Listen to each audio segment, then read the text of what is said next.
Start the session. Right, right. Okay. Good evening, Dr. Smriti Smita Mugabatra, and good evening to the participants who are watching this live session.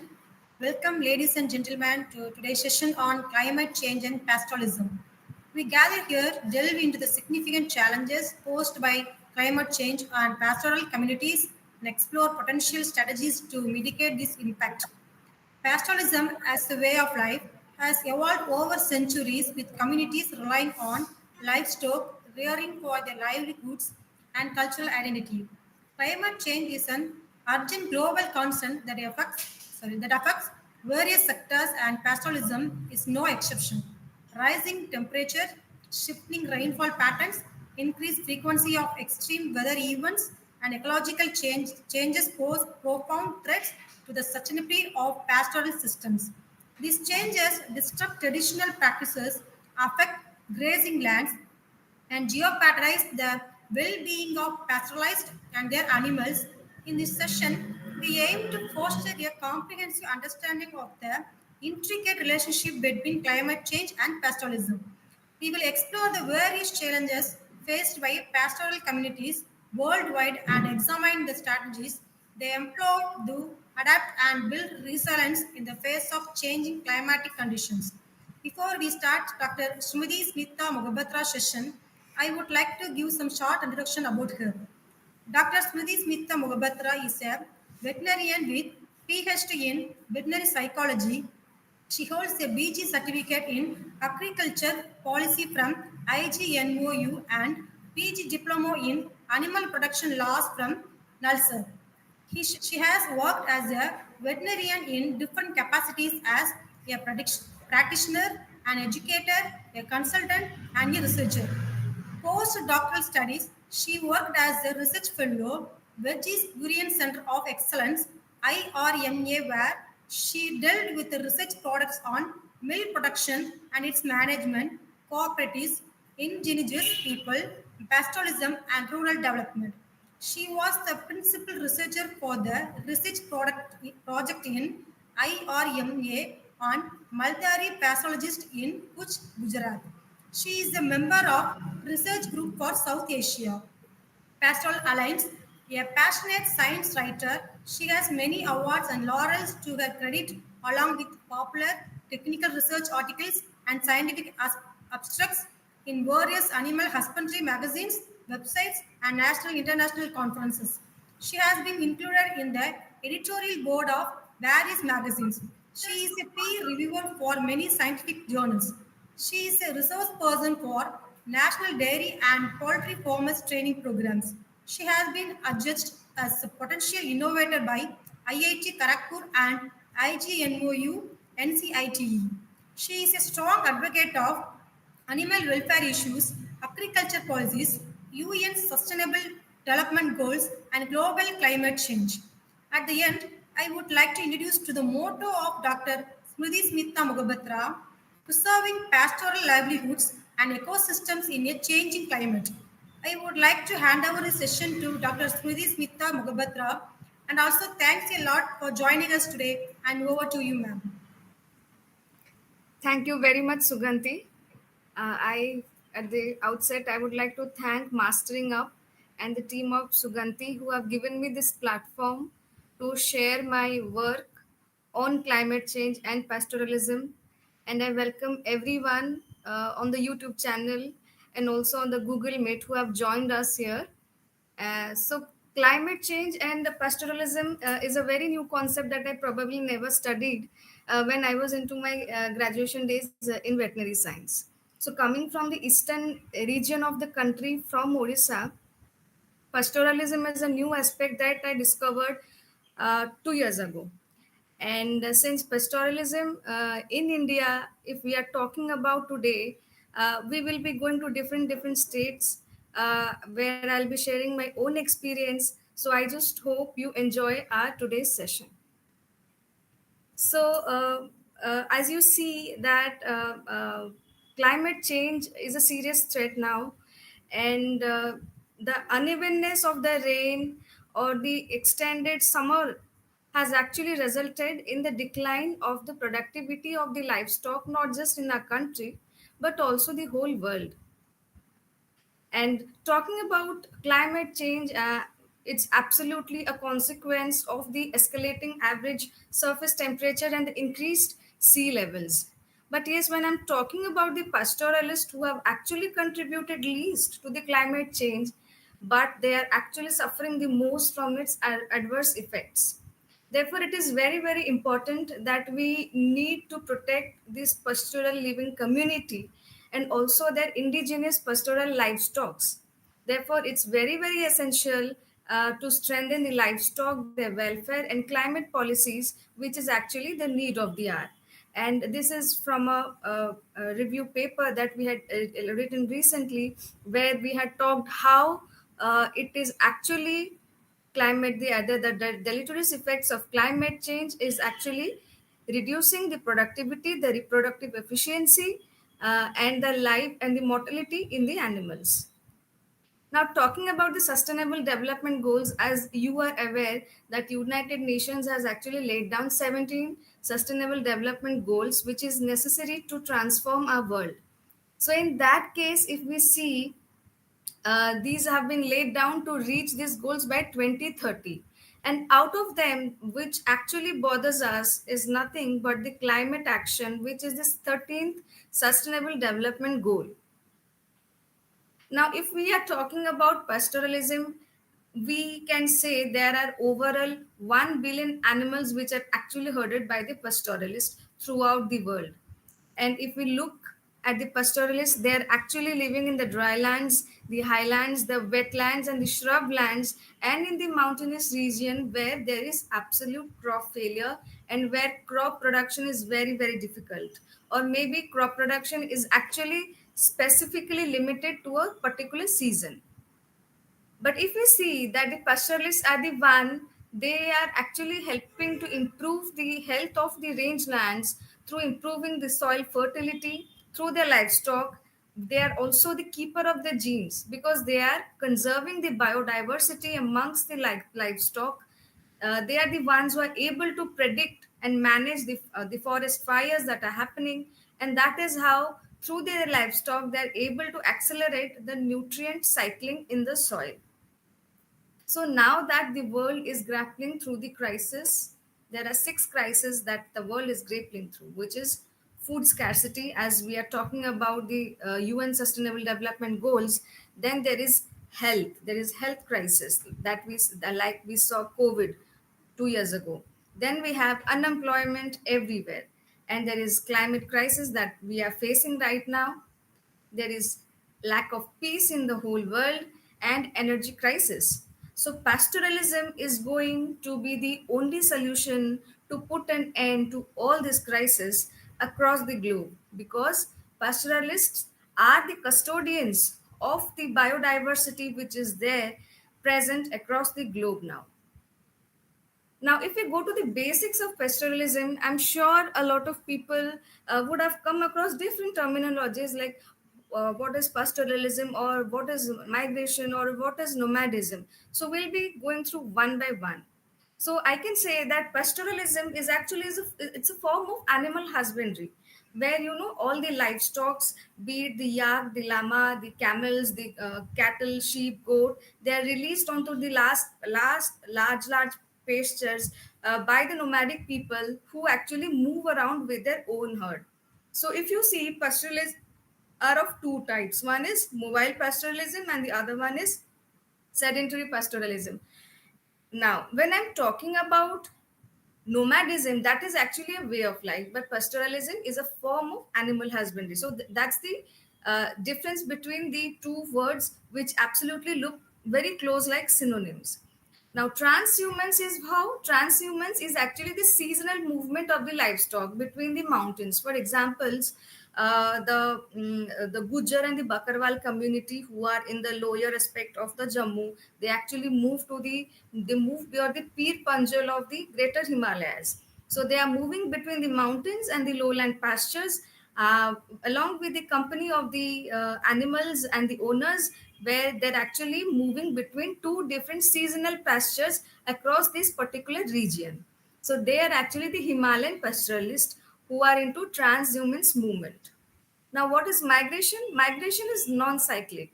It's not cyclic. It's actually total change of habitat. For example, we say a lot of people have migrated to USA, a lot of people have migrated to Australia, or you can say the Indo-Aryans moved from Europe to India. So that is migration, where there is total change of habitat, and that's not repetitive. Now, talking about the silvipastoralism, that is where the pastoralism is confined and the animals are reared in the forest and the woodlands. Especially, you would find these in the mountainous region, right? So, these are the 3-4 terms that are very essential to understand so that we do not get confused.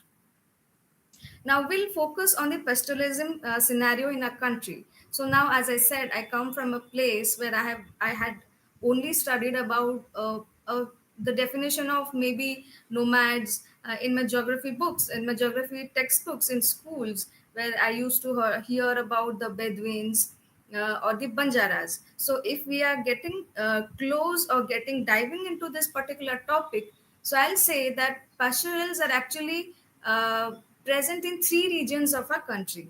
So they are present in the Himalayas, in the Western India, and in the Central India. So Himalayan pastoralists are actually spread across the Union Territory of Jammu and Kashmir, Ladakh, and in the states of Himachal Pradesh, Uttarakhand, Sikkim, which is bordering Nepal, and Bhutan, and in Arunachal Pradesh. So you will see the movement of this particular Himalayan pastoralists are actually vertical. That is, they move from downward to upward.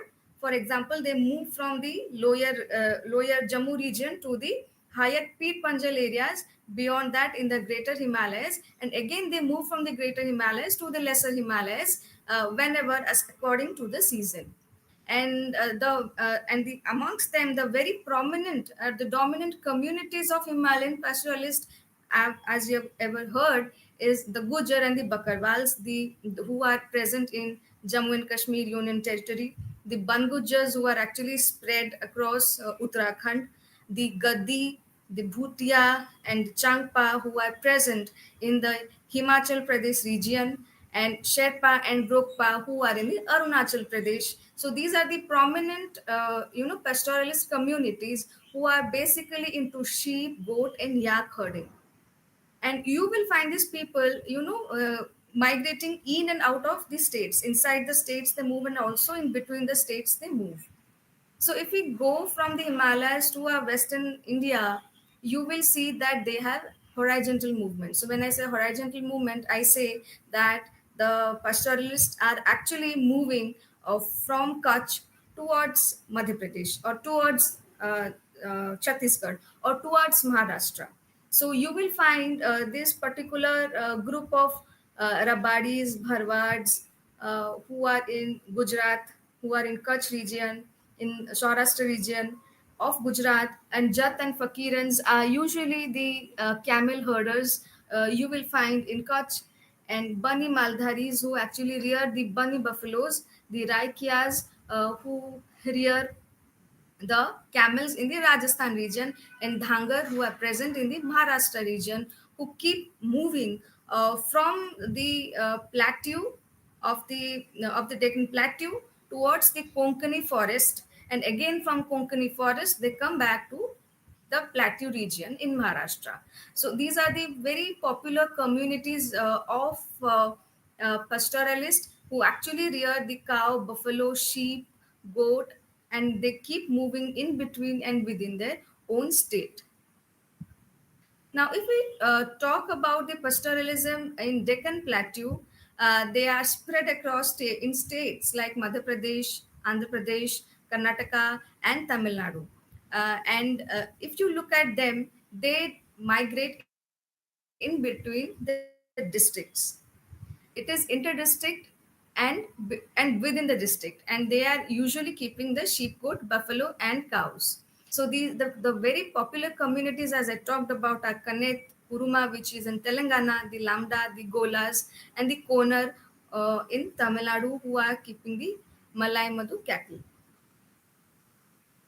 Now, I'll be sharing my own experience where I worked closely with the pastoralists who are spread across in the Kutch district. and my project was on the mitigation strategies against the adverse effects of climate change on animal husbandry practices by the Maldhari community of Kutch. And this project was undertaken by Verghese Kurian Center of Excellence in collaboration with Maldhari Rural Action Group, which is present in Gujarat, and our funding agency was Amul. So talking about the Maldharis, we'll be moving to specifically now to two groups where I had had worked earlier and currently I'm working. So talking about the Maldharis, you would have heard about Maldharis in a popular culture. You would have seen the Maldhari culture taken up as Banjara culture. They are in movies, in cinemas, in particular songs where you see them migrating from places to places. And these are actually the people who are the nomadic herdsmen in Gujarat. And they keep traveling from Kutch to migrating to different places in Nal Sarovar near Ahmedabad, or to Patan in the northern Gujarat, or in the Surendranagar area in the Saurashtra region, or they go beyond even Chhattisgarh and Maharashtra in search of food and fodder for their livestock.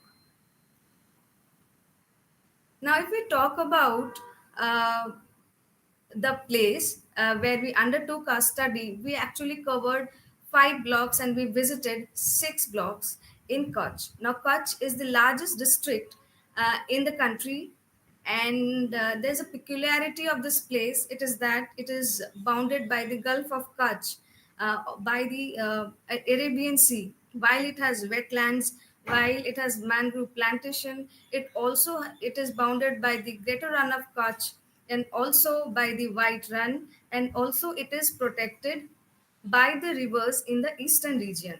So, if we are looking at the geography of this particular district, and it is bounded by the international border of Pakistan, so this has got a very peculiar place, and that is probably the reason why it is little far flung, and the people, especially the Maldharis who are residing in this particular area, are actually the people who we studied. So, if we look at the livestock population census of Kutch in the largest district of our country, you will see that sheep and goat are actually outnumbering cattle and buffalo. And the livestock density of this particular area is 46 per square kilometer. And if you look, the geographical area is so vast. So, in that case, we covered 5 blocks, which is Rapar, Anjar, Bachau, Bhuj, and Nakhatrana. And our study was initiated with the initial collection of the primary data, followed by the analysis and the review of the secondary data, the literature which is available. We had the focal group discussions with target audience like the Maldhari women, Maldhari men, the Maldhari youth, as you can see in our pictures. And we spoke to the forest department of Kutch, the veterinary department, veterinary and animal husband department in Kutch. We went down to meet the officials in Nabard district development office, which is in Bhuj, and we actually spoke to the cattle herdsmen or the Maldharis who have actually kept these animals. Now, this is my interaction where I went for the FGD with the Maldhari women, which is in a Rapper block of Kutch. Now, when we went to the village in Rapper, it was a wonderful experience for me, getting exposed to a different culture altogether. And this is the attire of the Maldhari women. I'm sure you would have seen this in the popular culture, in the serials and the movies. But that's how, and that's the beauty of this particular culture, where the women are clad in black dress and the men are in white dress. So this is a FGD. This is along with my co-researcher, along with the help of Marag, where we visited. Now, this is the milk collection center by the Mahi Milk Producer Group, where the people who are having the livestock or the cattle who are actually pouring milk, in Rapper block. And this is followed by our visit to the milk collection center of Sarhad Dairy, which is the dairy under Amul, which is which is under the Amul, and that is collecting the milk, the cow and buffalo milk, in this particular block in Kutch. So this is our my interaction with the youth, the Maldari youth of this particular region, and it is interesting to see that they are able to tap the number of cattle, the number of sheep that they are moving with, and also the movement with the identification with which they go on with the livestock. So this is where when the Maldharis were migrating and the animals, you can see the camels and the sheep and the goat who are resting, where we had an interaction with the Maldharis who are actually migrating during the season. And this is a particular area which is closer to the border of Pakistan, somewhere in near the Rapar block.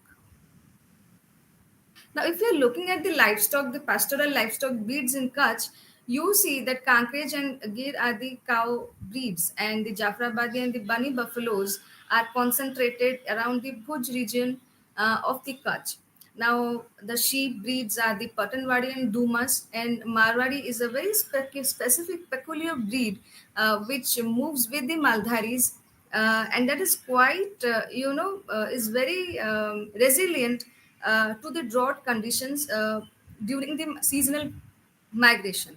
Now, Kachi breed is there for camel and the goats, and the Kharai breed of camels is actually an interesting breed, which is actually the swimming camel in the Gulf of Kutch. Now, these live on, we have an article written on it, how these breed have actually led to the promotion of camel milk in Kutch, and from where you get your Amul chocolates and your Amul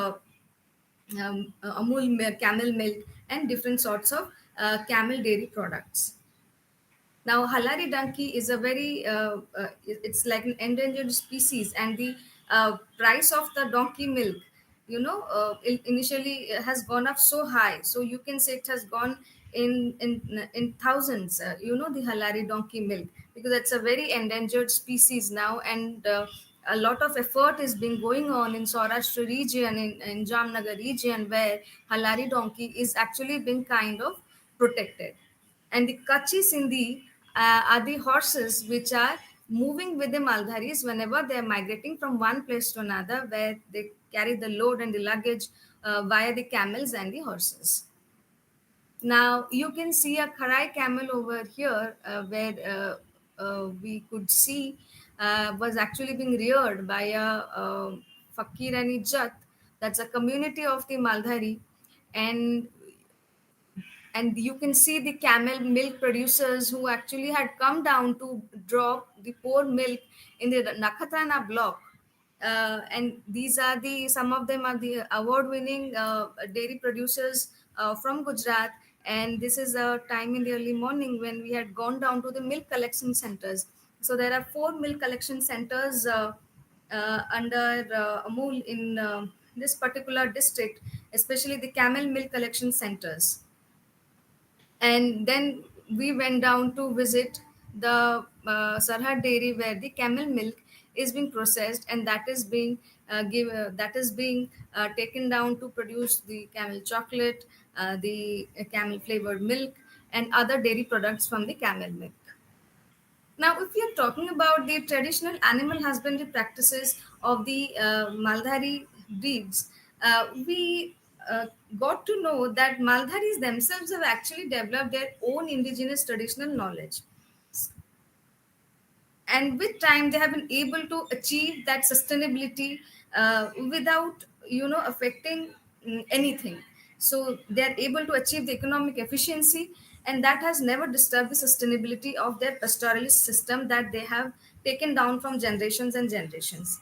Now, talking about ethno-veterinary practices, it's very wonderful to, if we go through the bioprotocol of this particular pastoralist community, they have a treatment for different ailments for their livestock during the migration, be it for measles, be it for thakelo, the debilitated or emaciation condition, the food sepsis, the food rot, and the fracture.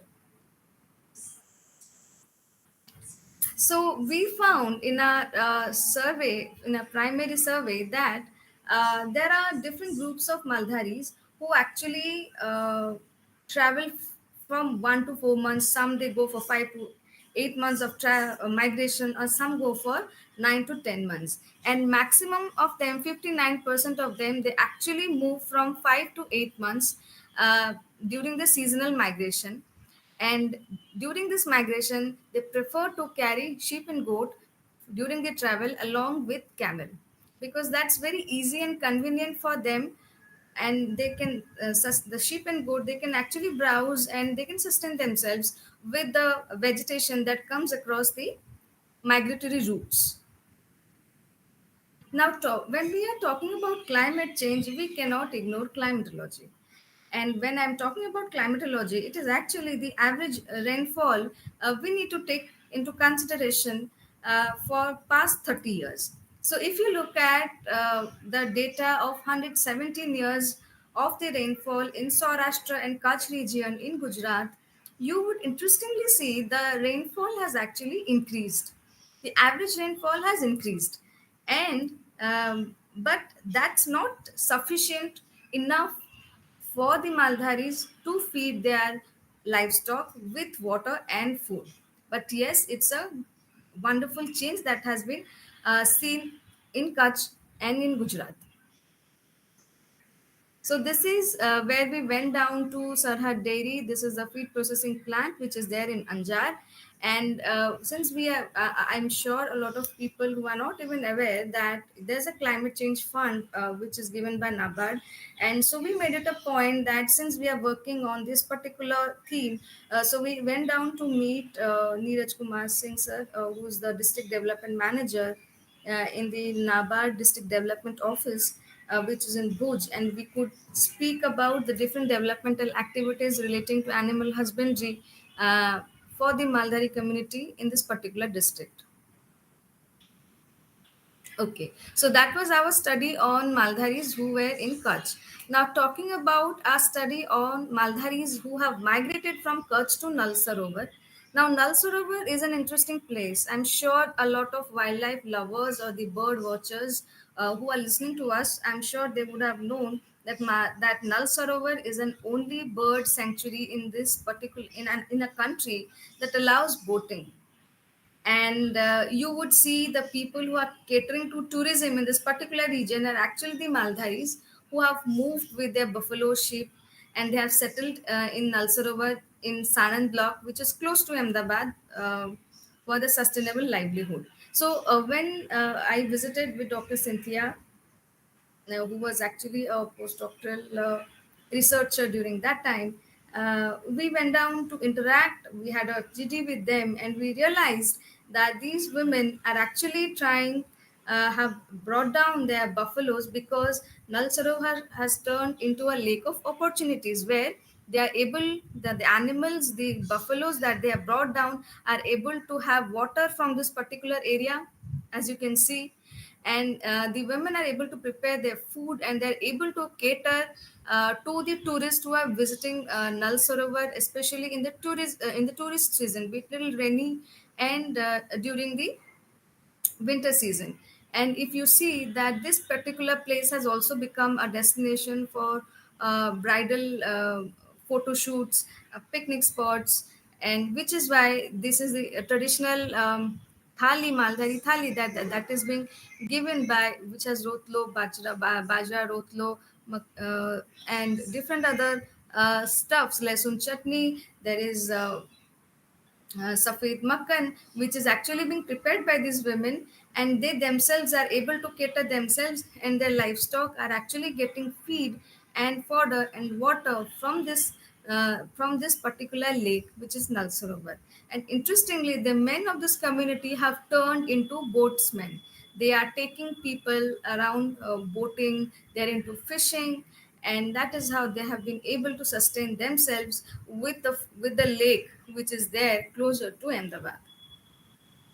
So talking about the alternative livelihood, we see that Maldharis are actually very crafted people. They have craft which has been inherited from generations and generations, that talent, which is why it is important that even if there is climate change, it is important to have a sustainable livelihood. We need to have an alternative livelihood. So this was an opportunity given to the Maldharis for the rural hat in Irma, where the Maldharis from Kutch region had come down, from Kutch region and from Patan region in Gujarat had come down during Navratri time to sell and exhibit their textile and handicraft products. So if we see, there are a lot of entrepreneurs have actually come out from this particular community. Uh, and one of them is Lakshmi Rabadi Handicraft. So, my interaction with Lakshmi Ben began during our project, and she herself has actually been able to employ few women around in Anjar block. And it's interesting that she sells her products in India and abroad, and these are typically the traditional Maldhari products, which are very very specific and are very very indigenous, and that they are very unique. So I'll take this platform to request everyone to invite such handicrafts and the craftsmen to the food festivals, or through the national food national trade fairs or the exhibitions in your state, in your city, or wherever in the country. There's another Panchal Diary which is actually there in Saila in Surendranagar, that is actually catering to the pastoral cheese from goat and sheep milk. And if you just follow their Instagram page, you will have an idea that how to Malhari youth have been the entrepreneurs into running the Panchal Diary. I'm sure you would have heard about pabiben.com, who has been into KBC and also into Shark Tank India. She has been a big entrepreneur coming from this region, who caters to a lot of a textile market, which is there in the fashion industry, in Bollywood, in film industries. So if you want to be a part, you want to see this particular thing, this particular textile, you can be a part of LLDC music festivals, or the winter festivals, that or the Ran Utsav, which come in the winter season in Gujarat, in Kutch. So this is my interaction, where women from Anjar, Rapar, and Patan from Gujarat had come down during Navratri to sell their textile handicrafts and products. Okay, so that was my study, which I completed uh, in Gujarat.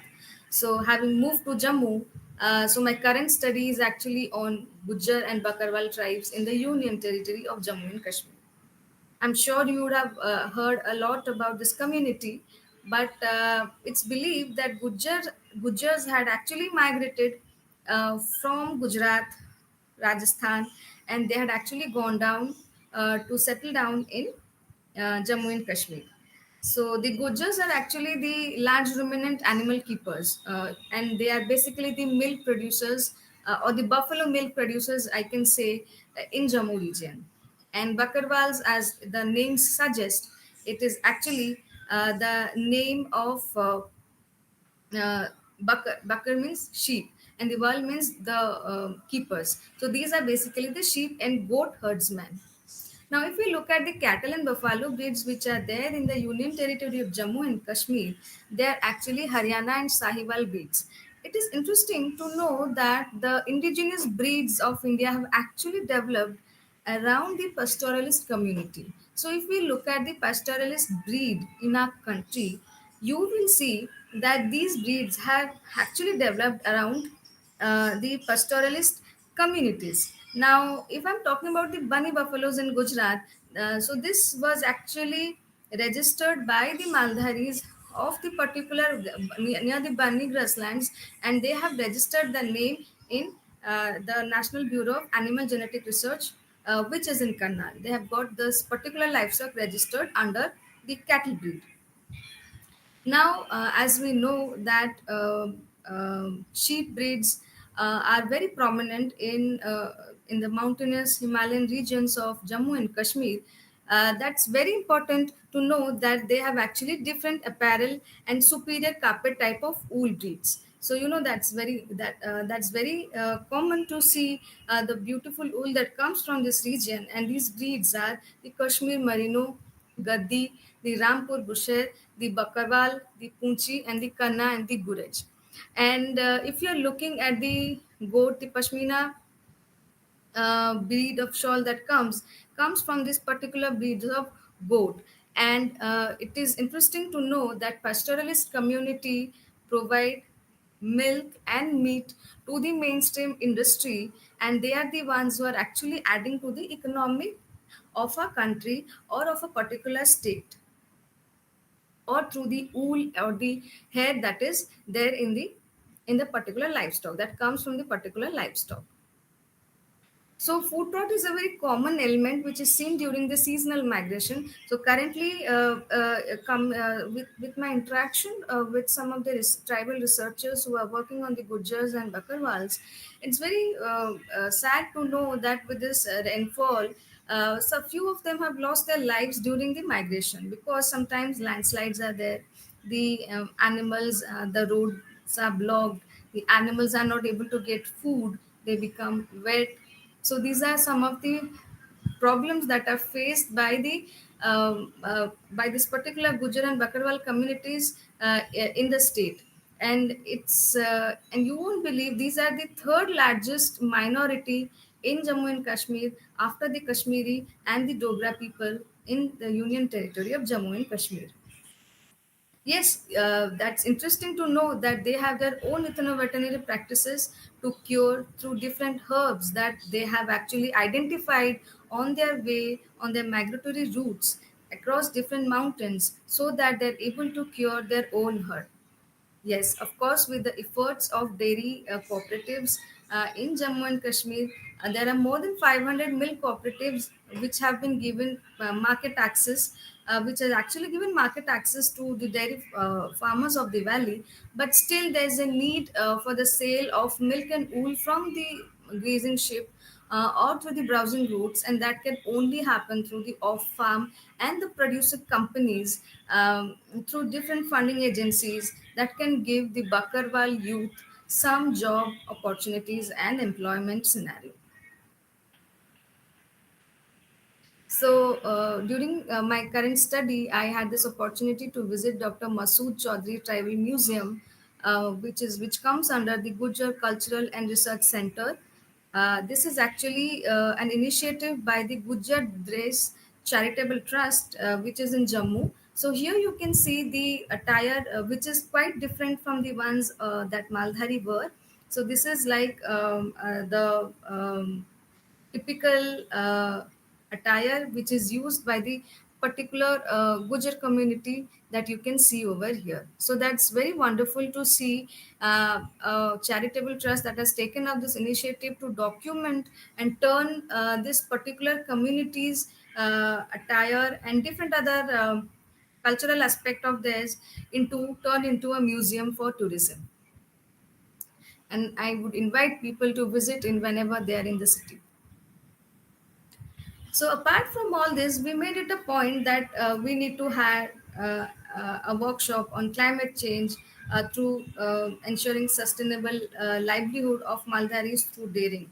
And it's very important that we need to create an awareness amongst people to know that there are a lot of things that are that the pastoralist community are facing.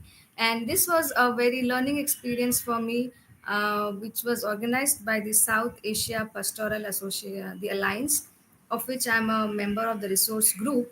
And this gave me an opportunity to have an direct interaction with the pastoralist who came from Leh, Ladakh, from Maharashtra, from Nepal, and the researchers who are into pastoralism research, and the civil societies and the organizations, where there was a tremendous exchange of pastoralist knowledge, and how they're able to sustain themselves is something that is worth commendable.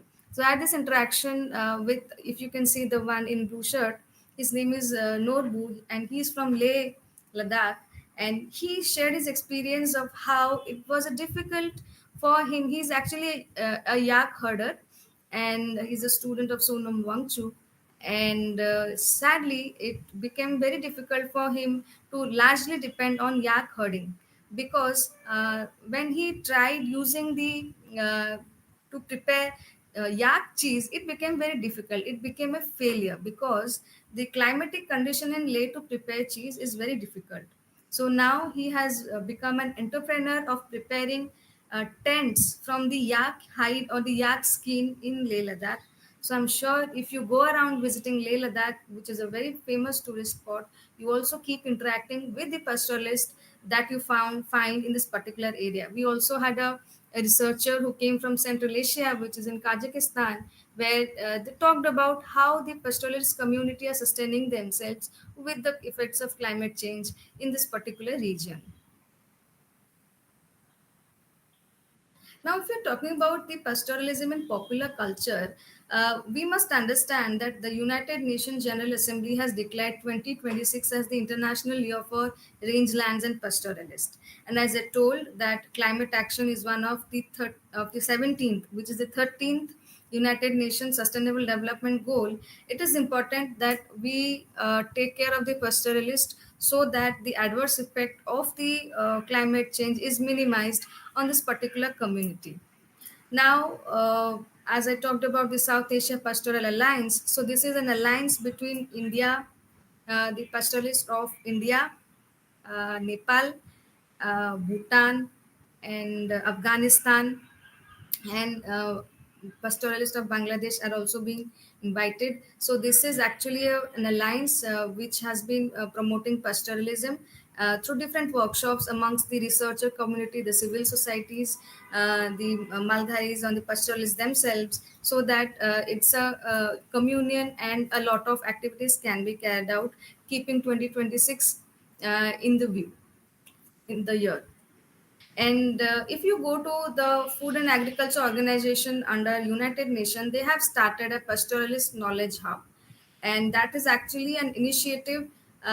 There's a website you can visit this. They have actually done a very wonderful job in bringing together the pastoralists across the globe and the main actors who are working with them. I mean, the researchers and the civil societies, so that a synergy can be created for dialogue, so that the development can be done for them. And for your knowledge, we must know that 9th August is celebrated as the International Day for the World's Indigenous People, and also the World Pastoral Day or the Maldhari Day is actually on 26th November.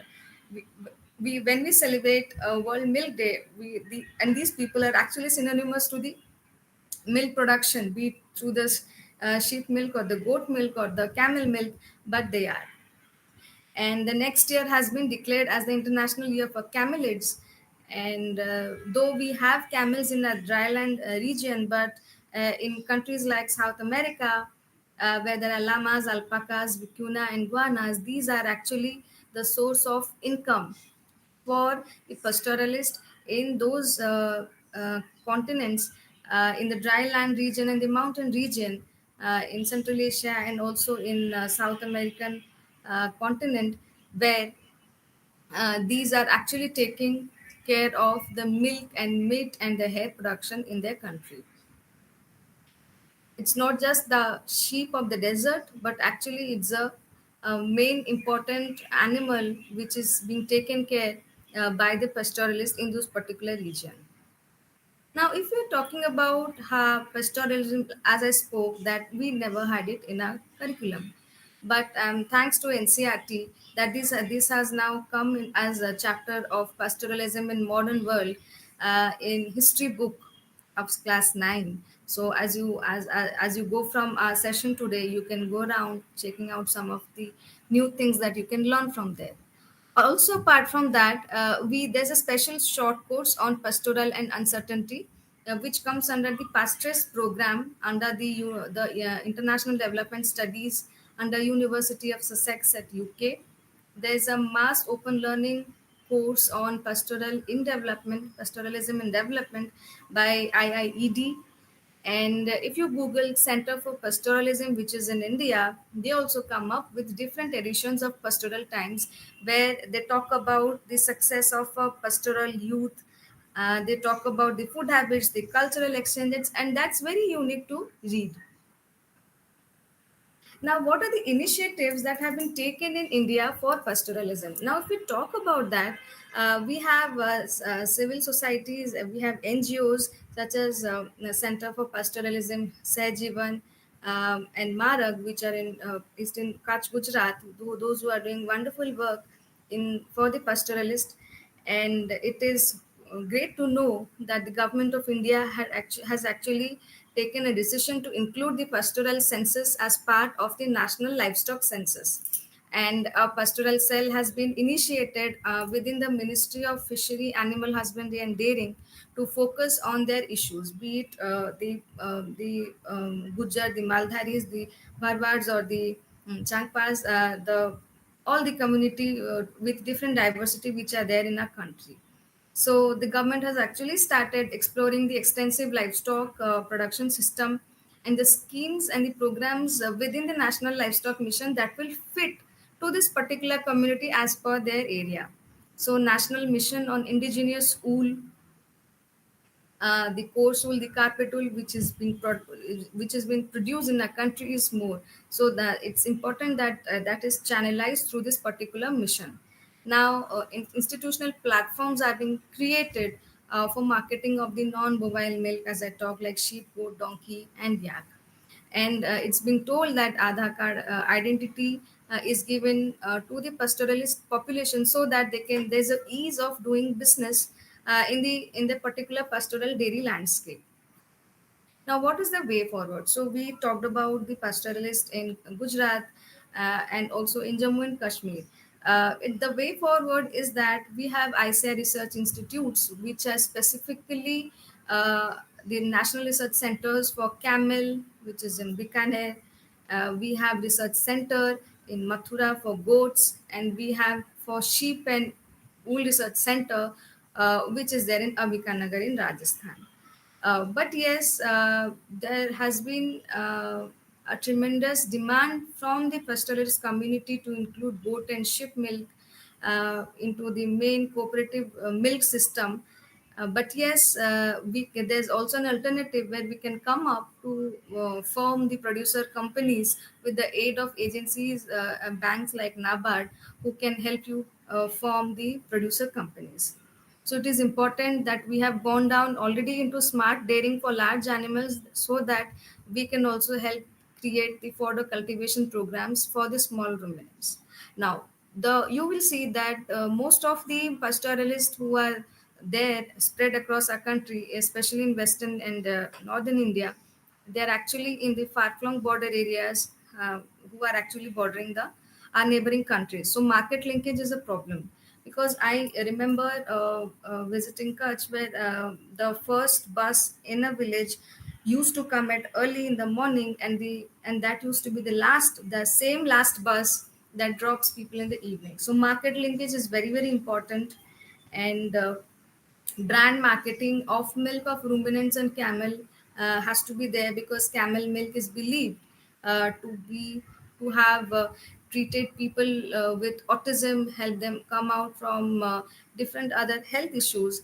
And as we know that goat milk is actually the poor man's milk, and that is helping people to cure diseases like tuberculosis. So they have actually good properties which can be taken up as an value addition, and that can be helped in the preparation of cheese and other different stuffs like ghee.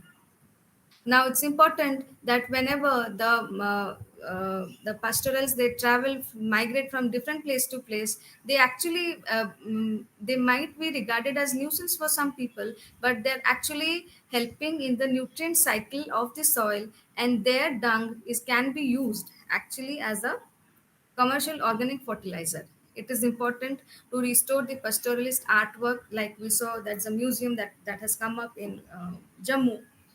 The same has to be done so that the artwork and the textile by this community women are restored.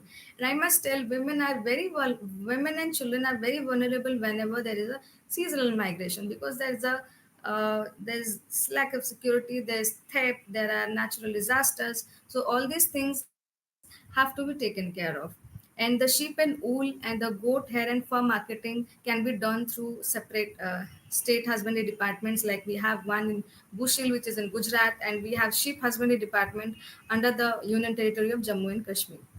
Now there are initiatives which for changes in policies, which is very very conducive for the livelihood of pastoralists, that needs to be taken care of, because there are certain policies which are actually not benefiting them. So this is important, that such initiatives need to be taken so that the demands of the particular communities are actually taken care of. The conservation of soil, water, and fodder resources is very important, which needs to evolve high yielding and drop resistant crop fodders, especially in the western and in the central India. And talking about the pastoral breeds that has come up with different communities, that should be a proper breeding policy in the respective states. Now, when I'm talking about the implementation and involvement of the adaptive measures of climate change, it is very, very important for the respective state governments to create a database for the migratory routes of the seasonal migration. And they have to be coordinated for the weather forecasting, so that the movement of the pastoralists can be started, and that needs to be coordinated with the state meteorological department, and the security has to be given by the police, because it's very very important for them to migrate in search of food and fodder. So these things have to be taken care of so that they are not harassed anywhere. Because if you look at some of the papers of where the pastoralists were really, really harassed during their seasonal migration during COVID time, it was really heartbreaking to know. Now, talking about the proper marketing and the policy price of the animal products is necessary. For example, when I had an interaction with a Gujar family, where they told that whenever there's lack of food, or there's high price of the feed and fodder, what they do, they sell the sheep and goat for mutton and chavan in the nearest wedding.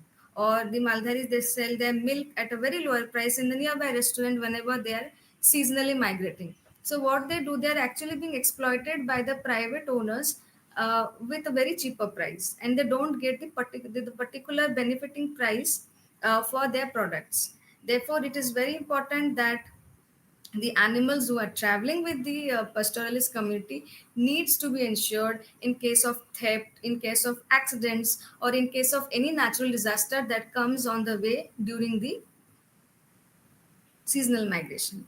Now, there's a beautiful concept that has come up for the mobile schools for the pastoral nomads in Jammu and Kashmir, where the government has taken up this initiative since last 30 years to teach people, the children of the pastoral nomads in the open space, where the teachers go in the mobile schools, and so that the education of the pastoralists, the children of the pastoralists, are not hampered. So this particular thing, or this I'd say this is a climate resilient technology, and this can be replicated in different other states, where the education of the pastoralist community children are not hampered. Because if you see, most of the pastoralists have actually studied till 7th 8th, and they have not been able to complete education because of this seasonal migration. And this particular aspect of the Jammu and Kashmir government can be replicated in other states. Now, talking about the non-bovine dairy products that come from the camel, sheep, yak, donkey, and goat, these dairy products are actually on a high demand. We see a lot of cheese products being imported from other countries, but then why not take these small ruminants milk and make products and and bring them into the mainstream milk industry business. Now, these are some of our few publications where we had talked about the Kharai camel, who are actually the lifeline of the Maldharis in Gujarat. and where another paper where we talked about Nal Sarovar, which is actually, as I spoke, was a lake of opportunities for the Maldharis. And these are some of the papers where it was like a clarion call to save their livelihood. And we had a review paper on how the global climate change is affecting the livestock production, and what we need to do to decelerate the climate change, and is a working paper, and is the research paper that we had written about concerning our research in Gujarat. And these are some of the abstracts where we had sent. We felt it an important aspect to present our paper, so that at least an awareness is created in any seminar that we go or anywhere we talk about. And this is a VKCOE column which was written in Indian Dairymen, where we talked about including the Maldhari communities into the mainstream. Now, coming to the end of my presentation, I feel that my study on, be it on Maldharis or on the Gujars or the Bakar or the current Bakarwals, it shows the adaptability and the interdependence between the pastoralist with the natural, socio-economic, ecological, and cultural environment is very strong. And the cooperation between these elements can only be expanded if we have public policies which are actually benefiting them, which is also aiming at the sustainable use of the natural resources by this particular indigenous population. And this can only be achieved through the institutional mechanisms, because that can only reduce the adverse effects of climate change while ensuring the local livelihoods and the traditional resources, the use of the resources. So it is very, very important to explore pastoralism for its ecological, hydrological, and socio-economic significance for the sustainable livelihood for the pastoralist across the globe in wake of climate change. So, for my study, I would like to thank a list of people without which this study would not have been able to initiated or been completed or going on. So, am very, very thankful to my former uh, Professor Dr. J.V. Prajapati, under whose guidance we were able to take up the research project at Varghese Korean Center of Excellence, and my former colleagues at IRMA, and our funding agency, the Gujarat Cooperative Milk Marketing Federation, under the brand name Amul, for their support. And we did a study with the help of Marak, and special thanks to Dinesh Desai and their team. And we have Ramesh Bhatti from Sahajivan, who are based in Kutch, and those who are doing tremendous, wonderful work for the pastoralist in our country. My special thanks goes to the Kutch Oont Uchcherak Maldhari Sangathan, the Koons, who are actually the custodians of the camels in Gujarat, you can say. And my special thanks to Neeraj Singh, who's the District Development Manager in NABARD District Development Office in Bhuj, Kutch. My beautiful and dear friend, Dr. Cynthia Carvalho. She was a postdoctorate fellow who was working in IRMA and currently a professor in University at Brazil. And my association with South Asia Pastoral Alliance with Megha and Dinesh Desai. And my special thanks goes to the new family which has joined, is from Gujar Desh Charitable Trust, which is in Jammu, uh, and his team, Shri Sarif Chauhan sir, the former police officer under the government of Jammu and Kashmir, and Dr. Javed Rahi, who's a an academician, and who's the editor at Jammu and Kashmir Academy of Art, Culture, Language, Government of Jammu and Kashmir. And he himself is he comes from this particular community of Gujar, and he has written so many beautiful articles, and he has been a source of inspiration to come up with new work for this particular community. And he is a tribal researcher also. And to the new family that has come up, and again is Jammu and Kashmir Policy Institute. So this acknowledgement for everyone for whom this study was being able to get over.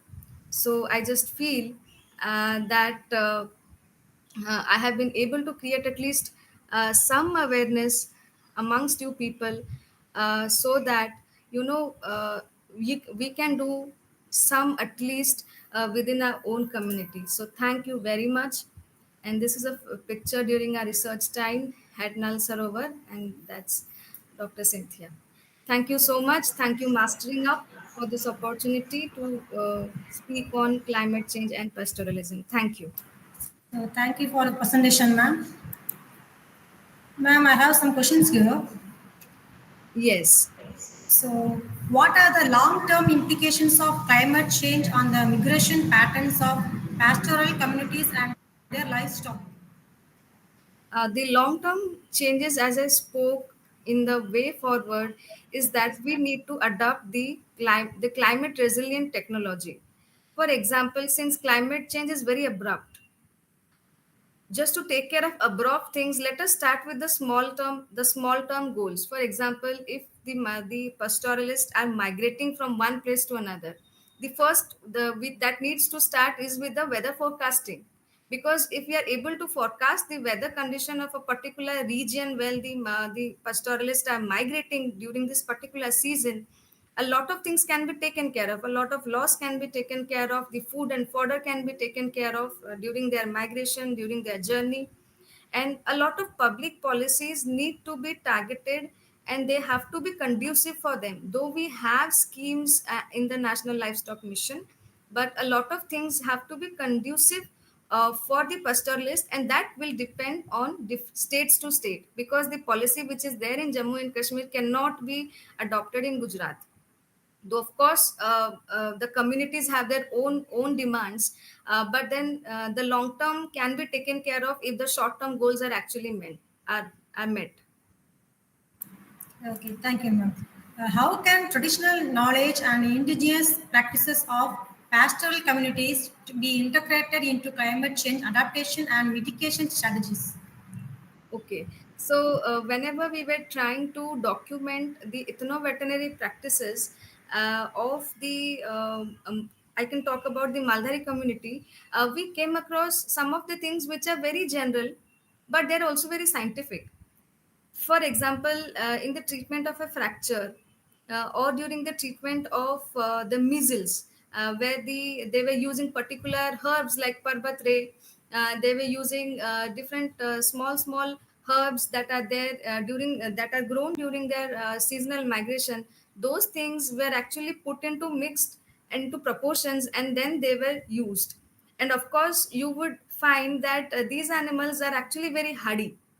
And even if they miss the vaccination from the nearest veterinary center, these animals are able to sustain because of their own immunity that they have inherited or they have got through the season. And these particular veterinary practices needs to be documented, so that because of antibiotic resistance that we have moved away from the antibiotics now, and that we are looking not just for animal health but also for our own health. We are actually going back again into the basics of traditional knowledge, or the veterinary knowledge that are being given by this pastoralist for our own health. And I must inform that it's not just the cattle or the herd. We also have the dogs. We also have pigs who actually migrate during this seasonal migration, where the dogs like Bakarwal dogs, they are actually the custodians of the livestock that go with this particular community, which are actually taking care of the cattle, the buffalo, and also the sheep and goat. So, veterinary practices is actually an alternate to antibiotic resistance that has come up, and these can only be this that can only the can be eradicated through the veterinary knowledge.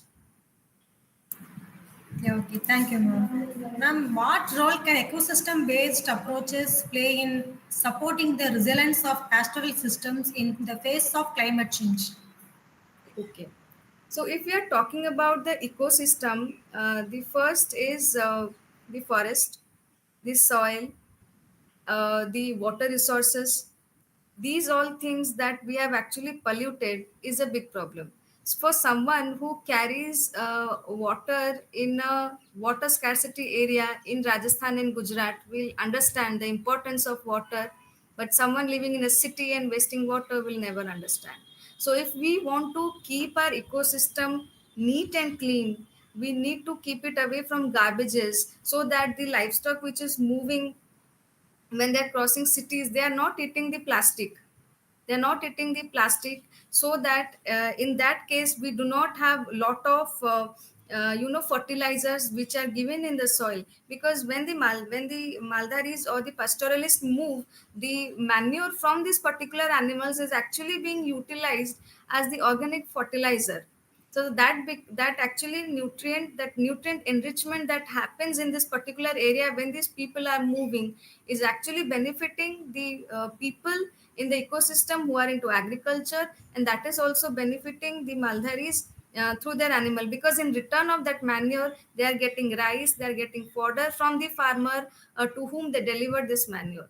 So this is interconnected, and ecology and these indigenous people have this unique way of predicting weather also, either through the movement of their livestock, through the movement of the birds, or the sunset or the sunrise. So there's actually so that is actually, that is climate fudging.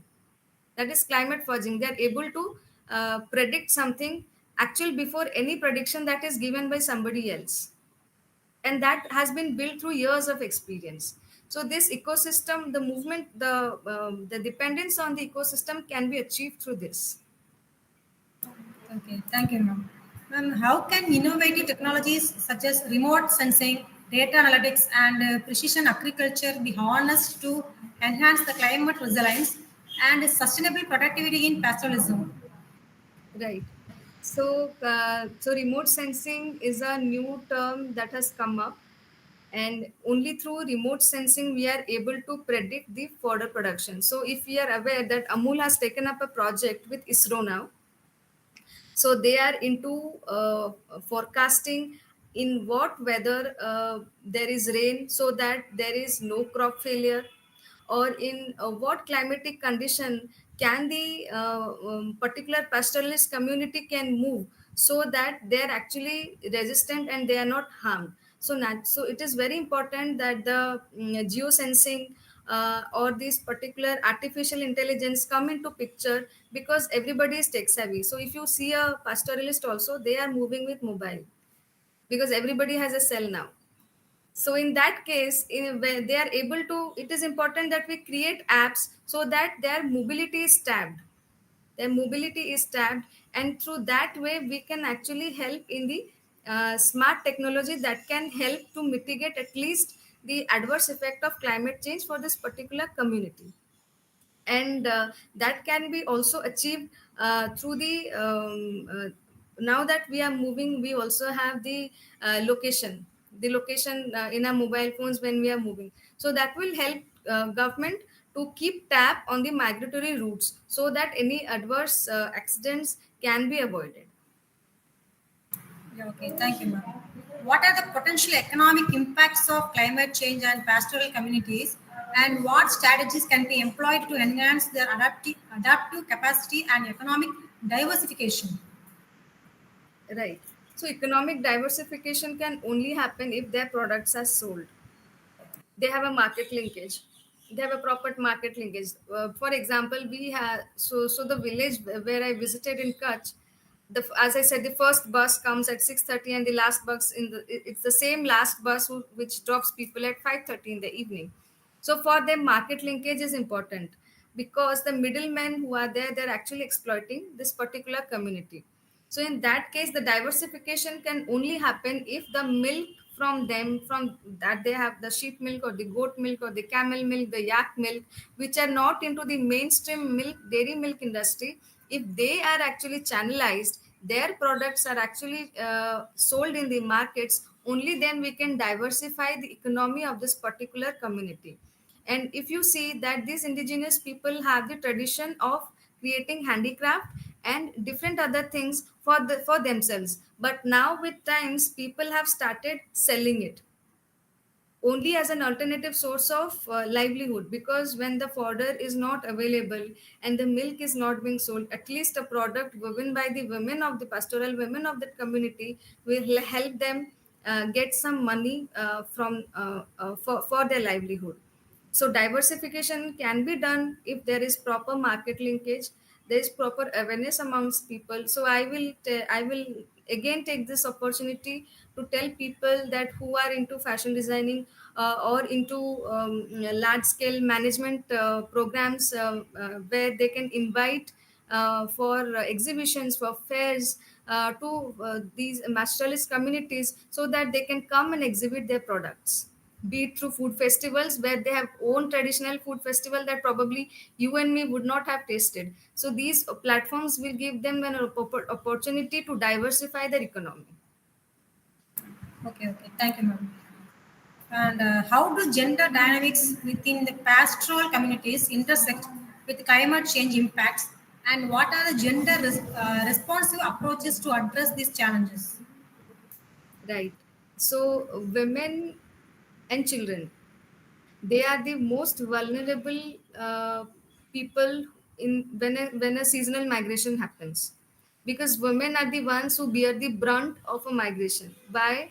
when i say when I say this, the women has to take that onus of taking the food, the clothes, the to arrange the camel, to pack everything and put it on the back of that camel, or put it on the back of the donkey, so that they keep traveling. And women also have to milk it, so that the men from the family can go and give it to the nearest restaurant, so that whenever they're traveling seasonally, some amount of money comes home.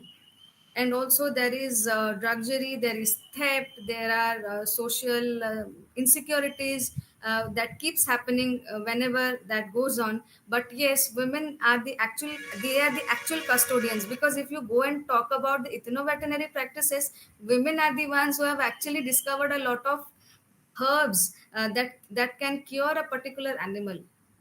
And they are actually preserving the culture through the traditional handicraft, through the traditional food they prepare. So they are actually the guardians of their own community and also the livestock, as compared to the men. Okay, thank you, ma'am. What policy frameworks and international collaborations are needed to support pastoral communities in adapting to climate change and ensuring their sustainable development? Right. So as I talked about the pastoral knowledge hub that has been initiated by the Food and Agriculture Organization under United Nations, where that has brought the pastoralists and also the researchers of this particular subject together to have a dialogue, because we cannot frame a policy without taking the help or the intervention of that particular community to frame a policy, because a policy can only work out if it helps or benefits a particular community. In that case, that is one important thing that has been done. And United Nations has declared 2026, as I spoke, as International Year for Rangelands and Pastoralists. So we have been doing a lot of workshop, and I'm sure with time we will be reaching out to pastoralist community and also the academic institutes to come and join us for such sessions, where a lot of awareness can be done relating to climate change and also for pastoralism. Okay, okay. Thank you, ma'am. How can a sustainable land management practices and conservation strategies contribute to climate change adaptation and mitigation in pastoral systems? Right. So when I'm talking about land system, if you see that Kutch is the largest district, where the animal density is 46 per square kilometer. But when you go to the mountains, you see some of them are conserved for their reserve forest. A lot of forest right acts have come up where the pastoralists are actually not allowed to go enter into the forest, because the animals are into overgrazing, which is leading to soil erosion. So there are actually the human animal conflict that has actually become a big problem in the land management issues, which is why the forest rights is another aspect which I did not speak about because my attention was more into the dairy and the sustainable livelihood of the pastoralist here. But yes, if you are interested into divulging into the FRA or the Forest Right Acts, you have a lot of laws that has come up for this particular community. Yeah, okay. Thank you, ma'am. What are the social and cultural implications of climate change on pastoral communities, and how can cultural heritage and identity to be preserved amidst changing environmental conditions? So if you see the chapter named Pastoralism in Modern World, that is being taught to a standard 9 child in our NCRT books. So the reason of being told is that is because of the conservation of such indigenous people through their culture and heritage. So if you see that the Maldhari community which is there, they are actually the followers of Lord Krishna, and they are so much into Janmashtami. Now if you come to the Gujar and Bakarwal tribes, you see some of them are Muslims, and the Ban Gujars who are in the Uttarakhand, they are actually the Hindus, which are there in Uttarakhand. So, in that case, it is very, very important to see that there is cultural diversity in all the pastoralist community. But yet, to preserve them and to bring them into the mainstream, it is important we include them in our popular culture. So, be it through cinema, through art, through literature, through heritage, through museums, as we have in Jammu, where the Gujar community work has been preserved. So that is important. Yeah, okay. Thank you, ma'am. How can partnerships and collaborations between researchers, policymakers, and local communities be strengthened to develop context-specific solutions for climate resilience and patriotism? Now, talking about collaboration on the collaboration from academics, from civil societies is necessary. We also have agencies like bank who can fund us. We have United Nations organization where they have come up with short-term courses on pastoralism, like on pastoralism and uncertainty, or on pastoralism for development. So these are short-term courses that can be actually taken up. Yeah, okay, ma'am. The questions are over here. Right. So the answers are very useful, and I hope the access that the participant can understand about that. So Thank finally, you. ma'am. So ladies and gentlemen, it is with deep gratitude and utmost appreciation that we could conclude the session on climate change and pastoralism by extending a heartfelt vote of thanks to our esteemed guest speaker, Dr. Smriti Smita Mugabatra. Her invaluable insights and expertise have enriched our understanding of the intricate relationship between climate change and pastoralism. Dr. Mogabatra, we express our sincere appreciation for sharing your profound knowledge and experiences with us today. Your expertise in veterinary psychology and research has shed light on the psychological responses of livestock to changing climatic conditions and the implications for pastoral communities. Dr. Smriti Smith Mukhabatra, we extend our sincere thanks for gracing this session with your presence and expertise. Your profound insights and dedication have undoubtedly broadened our perspectives and stimulated meaningful discussions. We are confident that the knowledge shared today will continue to inspire and guide us. We strive to develop sustainable solutions and policies to mitigate the challenges faced by pastoral communities amidst a changing climate. So, once again, thank you, Dr. Mugabatra, for your invaluable contribution to this session and for being a driving force in the field of veterinary psychology and research. Your commitment to the welfare of pastoralists and the sustainability of livestock production systems is truly commendable. We wish you continue the success in your endeavors and hope for future collaborations that will contribute to the well-being of pastoral communities worldwide. So thank you, ma'am. Thank you so much for your session. Thank you. Thank you, Suganti. Thank you, Temstech Solution. And I hope we can speak more about it on my social media platforms. So please stay connected. Thank you again. Thank you.